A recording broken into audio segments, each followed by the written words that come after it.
चलिए इसके आगे सिक्स्थ क्वेश्चन है। सिक्स्थ क्वेश्चन शुरू करने से पहले मैं अपना पर्सनल एक्सपीरियंस शेयर करूंगा कि ये क्वेश्चन जब मैं सॉल्व कर रहा था तो 2 बार मैंने भी गलत किया है। हाँ जी, मैं ऑन रिकॉर्ड ऑनलाइन आकर के ये बोल रहा हूँ कि मैंने एक टीचर होते हुए ये क्वेश्चन 2 बार गलत किया है। मैं ऐसा इसलिए बता रहा हूँ ताकि आपको कभी भी ऐसा ना लगे कि जो ये क्वेश्चन सॉल्व कर पा रहे हैं वो कोई अलग पर्सन है, वो भी बिल्कुल आप ही के जैसे हैं। अगर हम टीचर होकर के गलत कर सकते हैं तो आप भी गलत कर सकते हैं। जो गलत करता है वही सही करता है एंड में। तो गलतियां करने से डरिए मत। अगर ये क्वेश्चन गलत हुआ कोई बात नहीं, एक बार गलत होगा, दूसरी बार गलत होगा, तीसरी बार तो मैंने सही कर ही लिया। आप हो सकता है ज्यादा से ज्यादा चौथी बार सही कर लो और आपको सही से पहले बताया जाएगा कि कैसे होगा। फिर मुझे नहीं लगता आप गलत कर पाओगे अगर आप ध्यान से सुनोगे तो चलिए स्टेटमेंट शुरू करते हैं। Sixth question, a medicine capsule is in the shape of a cylinder with 2 hemispheres stuck to each of its ends. देखिए ऐसे करके कहते हैं एक मेडिसिनल कैप्सूल है हमारे पास। ये रहा एक कैप्सूल और ये रहा दूसरा। एक ही कैप्सूल है वैसे, इसके 2 पार्ट्स होते हैं ऐसे करके। उन्होंने कहा है कि इसके एंड्स पे हेमिस्फीयर है, मतलब ये देखिए ये हेमिस्फीयर जैसा है ना, मतलब यहां से लेकर के यहां तक क्या है एक हेमिस्फीयर, और इधर भी यहां से लेकर के यहां तक एक हेमिस्फीयर। और ये बीच वाला पार्ट कौन सा रह गया, ये एक सिलेंडर के जैसा है।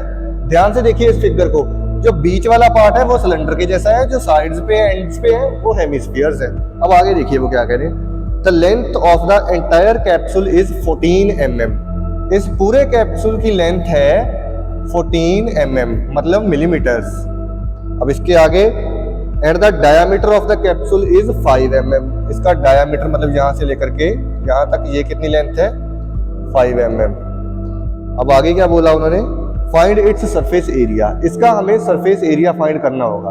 तो सरफेस एरिया फाइंड करने के लिए पहले कैसे करेंगे ये समझिए ध्यान से। अभी देखिए इधर, इसका सरफेस एरिया फाइंड करने के लिए हम इसे 2 भाग में डिवाइड कर देंगे। पहला पार्ट तो ये कि ये वाला जो एरिया है, ये यहां से लेकर यहां तक, ये एक सिलेंडर के जैसा है। इस सिलेंडर की अगर हमें ये वाली लेंथ पता चल जाए तो हमारा काम बन जाएगा, हम इसका कर्व सरफेस एरिया फाइंड कर लेंगे। और ये वाला पार्ट हेमिस्फेरिकल पार्ट है, हम हेमिस्फीयर का सरफेस एरिया फाइंड करेंगे। जितना इसका होगा उतना ही इसका होगा, 2 बार कर लेंगे, 1 + 1 2। 2 बार हेमिस्फीयर का एरिया प्लस कर देंगे और बीच में 1 बार ये सिलेंड्रिकल पार्ट का एरिया प्लस कर देंगे, तो पूरा कैप्सूल हमारा कवर हो जाएगा। अब सिलेंड्रिकल पार्ट के लिए हमें ये लेंथ चाहिए कितनी होगी। अब ये लेंथ कैसे फाइंड करेंगे, देखिए ये उन्होंने क्या दिया है, डायामीटर। हेमिस्फेरिकल पार्ट का डायामीटर 5 mm है। डायमीटर का मतलब इस एंड से लेकर के इस एंड तक ये दूरी 5 mm है। और अगर हम सेंटर तक देखें, मतलब इस एंड से लेकर इस एंड तक 5, अगर हम इसका आधा कर दें मतलब 5 / 2, तो यहां से लेकर दूरी यहां तक, मतलब ये वाली लेंथ। और ये क्या है हेमिस्फीयर का, अगर देखने से पता चल रहा है, ये हेमिस्फीयर का रेडियस है। ये चीज हेमिस्फीयर की रेडियस है, हमें पता चल गई ये कितनी है, 5 / 2 mm। और जैसा कि पिछले लेक्चर में मैंने बताया था कि रेडियस क्या होता है, सेंटर से लेकर के हेमिस्फीयर की किसी भी बाउंड्री तक जाने वाली लाइन। अब हमने सेंटर से लेकर के हेमिस्फीयर की इस बाउंड्री तक जाने वाली लाइन 5/2 mm है, ये पता कर लिया। लेकिन जरूरी थोड़ी ना कि बाउंड्री यही कंसीडर करनी है, बाउंड्री इधर वाली भी तो कंसीडर कर सकते हैं। तो ये दूरी भी कितनी होगी, जितना इधर को रेडियस है, और इधर को रेडियस कितना है, 5/2, मतलब ये दूरी भी हमारे पास 5/2 है। और अगर इस हेमिस्फीयर में ऐसा है, ये वाली दूरी 5/2 है, तो मतलब इसमें भी इतनी ही होगी 5/2। ये वाली दूरी भी 5/2 है। अब देखिए, अब इस ये वाली लेंथ कैसे पता चलेगी, अगर ये टोटल लेंथ 14 है तो 14 में से इस तरफ से 5/2 माइनस हो जाएंगे, सिमिलरली इस तरफ से भी 5/2 माइनस हो जाएंगे। तो क्या लिखोगे आप सॉल्यूशन में, length of cylindrical part is equal to 14 mm। पहले ये वाली लेंथ माइनस करते हैं, -5/2 mm। 14 में से 5/2 माइनस किए, देखिए फिर से 14 के नीचे कुछ भी नहीं, मतलब 1 करिए मल्टीप्लाई, इसके 5 के नीचे कितने 2, ये नीचे वाला इसके ऊपर वाले के साथ 14 × 2, और ये नीचे वाला इसके ऊपर वाले के साथ -5 × 1 डिवाइडेड बाय 2 × 1 2, 14 × 2 28, -5 × 1 5 डिवाइडेड बाय 2, 28 - 5 कितना आ जाएगा, 23 / 2 mm। लेकिन अभी काम खत्म नहीं हुआ, अभी हमारे पास दूरी नहीं आई। क्यों? क्योंकि अभी हमने सिर्फ और सिर्फ ये माइनस किया, ये भी तो है, इसे भी माइनस करेंगे। चलिए again 23 divided by 2 minus 5 divided by 2। अब देखिए मैंने क्या बोला था उस रूल्स ऑफ अलजेब्रा वाले लेक्चर में, इसके डिनोमिनेटर सेम है, मतलब आपका काम इजी है। एक बार डिनोमिनेटर लिखो, ऊपर वालों को आपस में प्लस कर दो। 23 माइनस 5 कितना आ जाएगा, 18 डिवाइडेड बाई 2 मतलब 9 mm।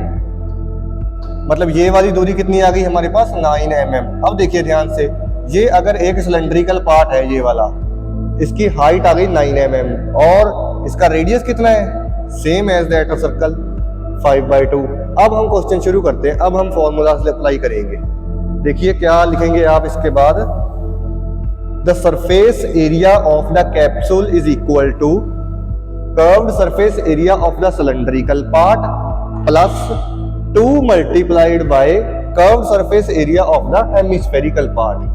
और इसके अगली वाली लाइन में आप लिखोगे formulas. Curved surface area of the cylindrical part का फॉर्मूला आएगा 2πr/h। अगर ये आपने फॉर्मूलेस वाली लिस्ट में नहीं लिखा तो लिख लीजिए, curved surface area of the cylindrical part is equal to 2πr/h plus मैंने बोला था 2 multiplied by curved surface area of hemisphere. उसको 2 के साथ मल्टीप्लाई इसलिए किया क्योंकि एक ये है और एक ये है, दो है हेमिस्फीयर हमारे पास। मतलब 2 multiplied by curved surface area of hemisphere कितना होता है, 2πr²। मैं बार बार रिपीट इसलिए कर रहा हूं ताकि अगर आपने याद ना किए हो डेडिकेटेड वे में टाइम स्पेंड करके, तो आपको लेक्चर सुनते सुनते एटलीस्ट याद रह जाए। दिस इंप्लाइज 2π की मतलब फिलहाल के लिए ऐसे ही लिखते हैं πr/h प्लस इसे मल्टीप्लाई करवाइए, 2 की मल्टीप्लाई 2 के साथ 4πr²। यही आ गया आप हमारे पास। अब इसके आगे क्या आएगा, ये साइन दिस इंप्लाइज का नहीं, इक्वल टू का आएगा। 2 इसके पास भी है और इस 4 के अंदर भी एक 2 होता है, पाई भी है, इसके पास भी पाई है, इसके पास भी आर है, इसके पास 2 आर है। मतलब हम 2πr को बाहर कॉमन कर लेंगे। इसका 2πr कॉमन चला गया, अंदर क्या रह गया h प्लस इसका एक 2 बाहर चला गया, एक अंदर, पाई भी बाहर चला गया, एक आर भी बाहर चला गया, अंदर क्या रह गया आर। अब देखिए equal to 2 multiplied by 22/7, r कितना हमारे पास 5/2, h कितना हमारे पास ये 9 प्लस 2 मल्टीप्लाइड बाई आर कितना है हमारे पास 5/2। ये 2 के साथ ये 2 कैंसल। अब आगे देखिए, अब कुछ स्टूडेंट कहेंगे सर आपने 2 के साथ 2 कैंसिल कैसे कर दिया। हमने 2 के साथ 2 कैंसिल इसलिए किया क्योंकि यहाँ पे मल्टीप्लिकेशन का साइन था। अगर यहाँ पे प्लस का साइन होता तो ये 2 के साथ 2 कैंसिल नहीं होता था। चलिए आगे,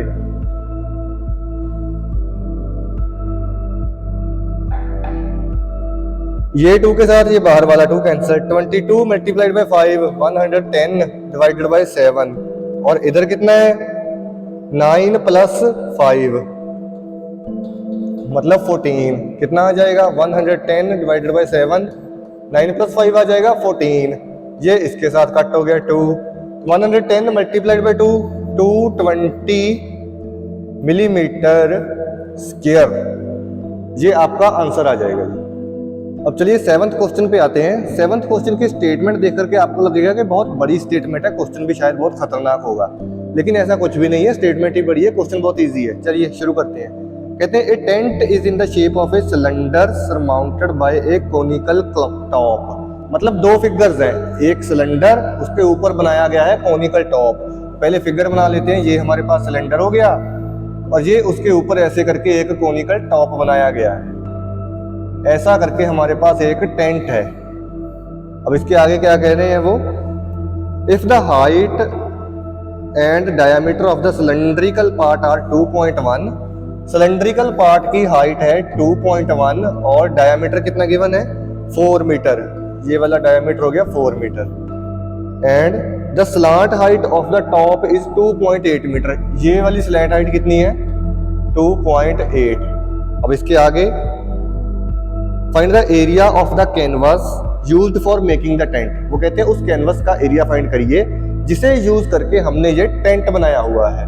मतलब अगर हम देसी भाषा में इसे समझने की कोशिश करें तो मतलब हमें वो वाला कपड़ा फाइंड करना है जितना कपड़ा इस टेंट को बनाने के लिए यूज हुआ है।